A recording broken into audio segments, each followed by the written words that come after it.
Hi guys, കാര്യം നമ്മൾ സിനിമയുടെ അണിയറ പ്രവർത്തനമാണെങ്കിൽ കൂടിയും പലപ്പോഴും നമ്മൾ വർക്ക് ചെയ്ത സിനിമ പോലും നമുക്ക് തിയേറ്ററിൽ പോയി കാണാനായിട്ടുള്ള അവസരമൊന്നും ലഭിക്കാറില്ല.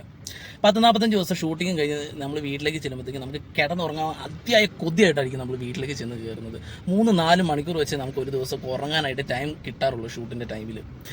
അങ്ങനെ ഞാൻ കിടന്നുറങ്ങി എണീറ്റ് കഴിഞ്ഞപ്പോഴാണ് ശ്രീലക്ഷ്മി അറക്കലിൻ്റെ ആണെന്ന് തോന്നുന്നു ഒരു പോസ്റ്റ് ഞാൻ കണ്ട്. ഇന്ന് നരിവേട്ട റിലീസാണ്. ശരിയാണല്ലോ, ഇന്നാണ് നരിവേട്ട റിലീസായേക്കുന്നത്. അപ്പോൾ അതുകൊണ്ട് പടം കാണാൻ പോകണം. അപ്പോഴത്തേക്കും സമയം ഞാൻ നോക്കിയപ്പോൾ രാത്രി 12 മണി.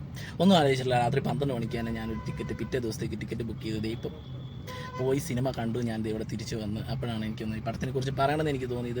കാടിനോട് ഇണങ്ങി ജീവിക്കുന്ന മനുഷ്യന്മാർ അവരുടെ അവകാശത്തിന് വേണ്ടിയിട്ട് പോരാടുമ്പോൾ അതിനെ തല്ലിക്കെടുത്തുന്ന കുറച്ച് രാഷ്ട്രീയക്കാരും ഗവൺമെൻറ്റും പോലീസുകാരും അതുപോലെ തന്നെ അവരോട് ഇഷ്ടമില്ലാത്ത കുറച്ച് ആൾക്കാരും അതിനെക്കുറിച്ചൊക്കെയുള്ളതാണ് കഥ.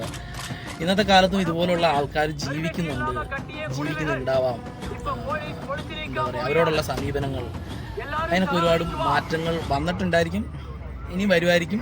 എന്നാൽ ഇതുപോലെ കൊടിയ പീഡനങ്ങൾ സഹിച്ച് കുറേ ആൾക്കാർ ഇവിടെ ജീവിച്ചിരുന്നിട്ടുണ്ടായിരിക്കും എന്നുള്ളതിനെക്കുറിച്ചൊക്കെ ഒരു രീതിയിലുള്ള ഒരു കഥയാണ്. എന്തായാലും എനിക്കിഷ്ടപ്പെട്ടു. പറ്റുന്നവർ പോയി കാണുക.